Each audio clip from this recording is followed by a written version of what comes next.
And then I switched to a very high-fat diet. And what happened after that was that I leaned up incredibly. I got a six-pack doing no sit-ups whatsoever. This is a paleo diet, about 70% fat. I'm exercising less, and I'm eating more, fat and bacon. You'll never believe me. And so they'd say the whole idea is you want to lose weight, you got to have less calories. Wrong. We know that's not true. There's so much research on it. The calories are very different. Remove the carbs from the diet and you replace them with the one nutrient that doesn't stimulate insulin secretion, which is fat, you should get thinner. And lo and behold, we have like a 150-year history of very successful low-carbohydrate diet books that remove the carbohydrates and replace them with fat. I mean, going back to the 1860s. You know, just on that level, that's a pretty good reason to believe. And then, of course, this isn't, you don't have to take my word for it. Anyone could try it for themselves. So, main causes of obesity, in addition to all the sugars and starches, are a low-fat diet. A cheetah doesn't have to count as calories. A lion doesn't count as calories. They're in perfect metabolic and physical condition without even thinking about it. The same's true for us. The reason it seems like such hard work is we've become so far removed from the evolutionary dictates that made us what we were meant to be. One way to increase the number of muscle cells is to make sure that you get adequate fat, is what it sounds like. Yeah, and it's not only that they can store fat inside them, but they're composed of it. So if you took a cell and cannibalized it completely, over half of the energy inside would be from fat in the cellular membranes. You know, the more saturated fat that you eat, the more your body is going to be able and eager to construct muscle. These things that I think are great are still people question, wait a minute, you're not hungry, isn't that a bad thing? Aren't you supposed to be hungry all the time? No, you're... I am so stuffed I can barely move, how come I'm still hungry? Because your body is still somewhat smart and is trying to get in what it needs. So it is keeping you hungry, saying, excuse me, where's the fat? Yeah, there's so many people that have a nutrient deficient life. Ugh. And it's really terrible. Or sugar dependent or whatever. Yeah. Your moods are up and down. When I went to just all fats, basically, like, dude, I'm even. I'm like, wah, like all day long. I feel great even, and I don't have these horrific mood swings, you know? And big. And I found that as soon as I, you know, and it took being really committed to like eat blocks of cream cheese and like spoon feed butter, but I found that I felt craving less, one, which is really interesting. I needed to eat less, and I felt like I had rainbows shooting from my fingertips. Really? So it became a great way to kind of help my mood. And so at lunch, I had a whole bunch of butter. I had about 3 tablespoons. And a few hours after lunch, I felt kind of calm and good, pleasant. And I thought, well, that's interesting. Was it the butter? But people that get off of Paxil, Zoloft, shit like that are like, I just feel more even all the time now that I eat a high level of fats all the time in my system. But I found if I wanted to be bulletproof, I wanted to be at that point where my brain worked and I had all the focus and all the energy I wanted, and I didn't get fat like I used to be when I weighed 300 pounds. You must have surely changed other things as well, though. But it's not just mycotoxins. I eat 70% of my calories from healthy fats, mostly saturated. Right. Like, I mean, I've optimized every single thing I can. He came to me after a few weeks and said, you know, it's great that I've taken 3 inches off my waist and I don't have to take my blood pressure medication anymore, but I don't really care about that. What I care about is that I have laser-like focus 24 hours a day. And this gives you a source of energy that's independent of glucose. So if you're insulin resistant and you're depending upon glucose for energy, your energy is sabotaged. You're browned out. Instead of having 110 volts, your brain's living on 90 volts or 70 volts. It's going to affect how your brain works. And that was how the study worked. You know, about 40 people signed up, and they were in one of 3 groups. They have butter on the special week, they have coconut oil on the special week, or they have neither on the special week. Anyway, the people on the butter week were distinctly better than on the control weeks, but the people in the 2 other groups were not. So this was definitely confirmation that butter makes you faster at arithmetic. And then my daughter sat on Santa's lap for the first time in her life when she was 3. And Santa said, "What do you want what do you want for Christmas, little girl? And she says, I want my own stick of salted butter. And Santa looks at me like, huh? And I said, yes.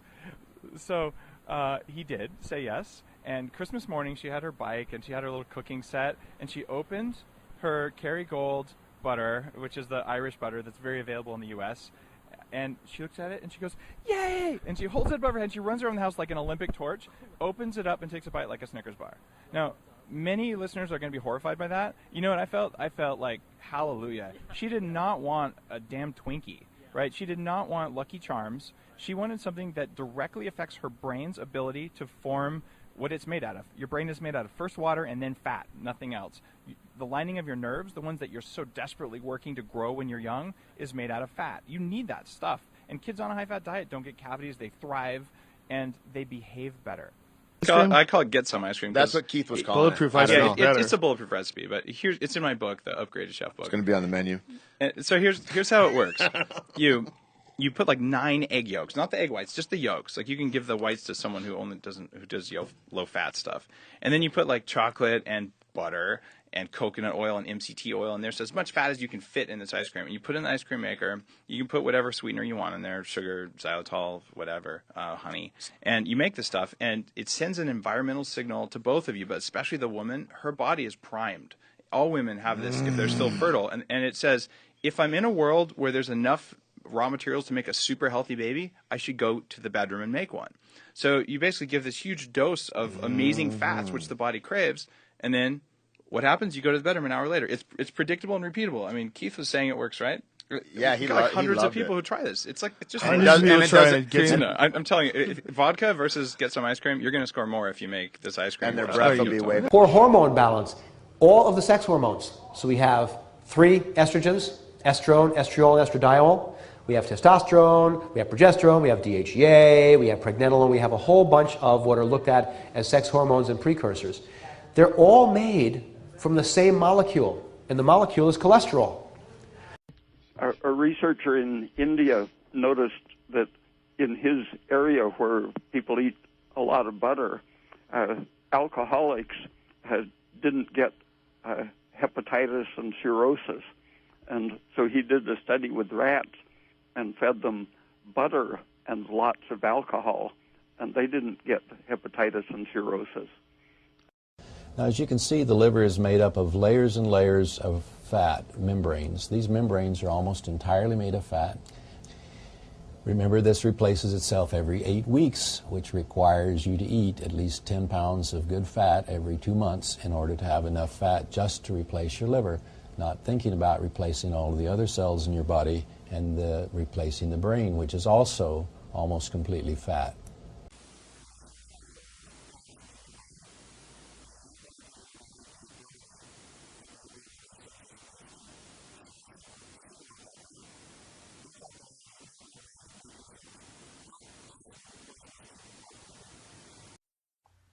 I added to that 12 whole eggs and a quarter pound of butter.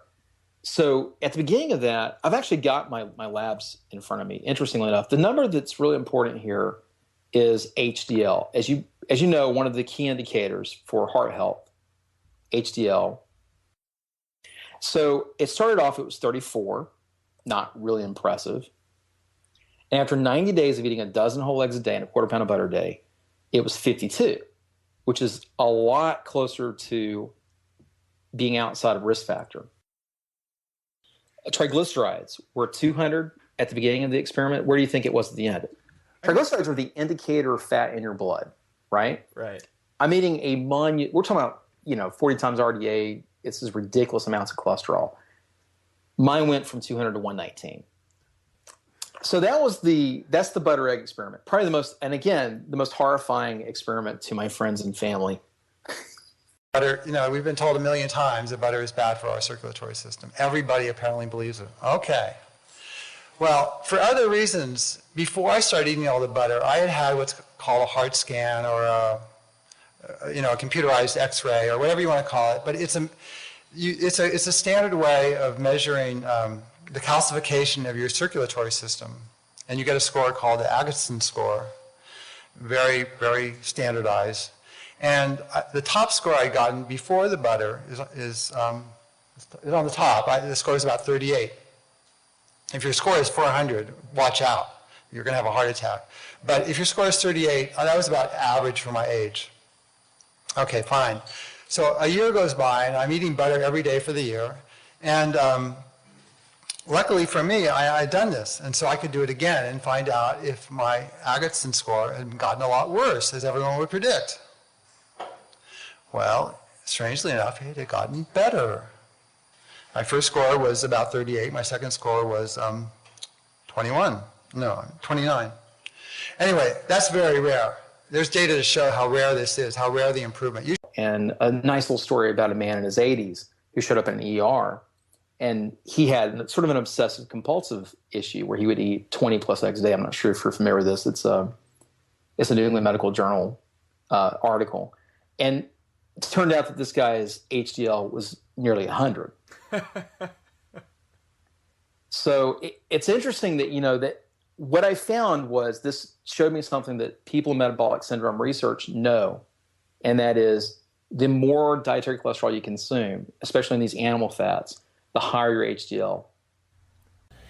When we talk about a high-fat, low-carb eating strategy, or that you'll get better results from exercising less, it really does knock up against conventional wisdom. And so a lot of the scientific community will go, well, where are your published studies?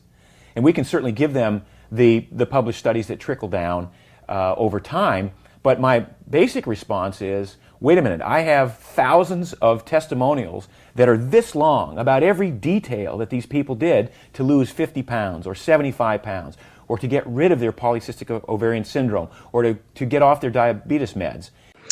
And I was told I needed very aggressive treatments of chemo and radiation because if I did not, my cancer would be in my bones and in my vital organs in no time. And then I used my ketogenic diet on myself, and my cancer was gone after 2 weeks. When you don't eat, you have ketones in your urine and you switch to burning fat instead of glucose. So everything was being linked again with cancer to the ketogenic diet. Ketosis is, there's two kinds of fat burning mode in your body. And ketosis is where your liver is burning the fat and exporting what are called ketone fuels to the rest of your body.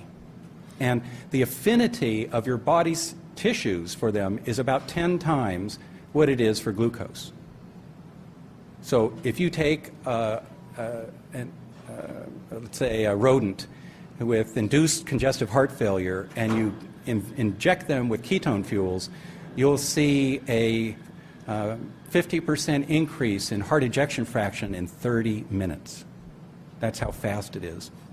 And all of the tissues of the body, the liver, the kidney, the muscles, they all absorb these ketone fuels at a very, very high rate, very efficiently. And so when you're in ketosis, it's a very good way of handling issues like end-stage organ failure. But it's not used by our current medical system. The animals were placed on what's called a ketogenic diet. High in proteins and especially fats, it stimulates the liver to make ketones. The body has to switch from being primarily a glucose metabolizing machine to a fat and ketone metabolizing machine. In their urine. The ketogenic diet so completely corrected the kidney function of the diabetic mice that they were totally normal. The degree of the change that we saw of the mice in the diet was simply amazing. And talking about this cancer story, just a short time ago, I received word of a woman who had cancer of the salivary glands and was getting ready to have surgery, disfiguring surgery on her jaw. Horrible. She went on the ketogenic diet and now she doesn't have to have the surgery. And personally, I don't eat any white meat. I eat only the dark meat because the white meat has less fat. A lot of people are eating the white meat because they want to eat less fat. And they're going to have all the various problems of people that eat less fat. The biggest problem people have when starting this sort of thing is to really come to grips with the amount of fat that you're going to be eating. So I drink a whole can of coconut milk every single day. I don't just drink it straight. I pour it on fruits. I sip it. I put it in my coffee. I probably go through at least half a stick of butter a day. Dave Asprey turned me on to that with his bulletproof coffee. I eat olives and avocados, and I cook greens and bacon grease. So getting up to 70% fat is going to be what's going to take you all the longest, because we've all been living in a fat-starved paradigm for so long.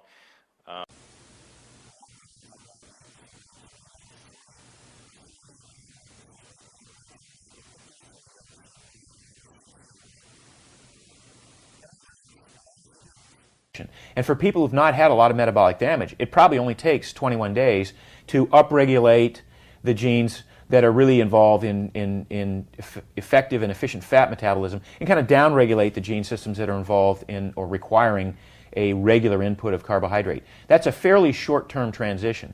If you don't want to look old before your time, do not go on a low-fat diet.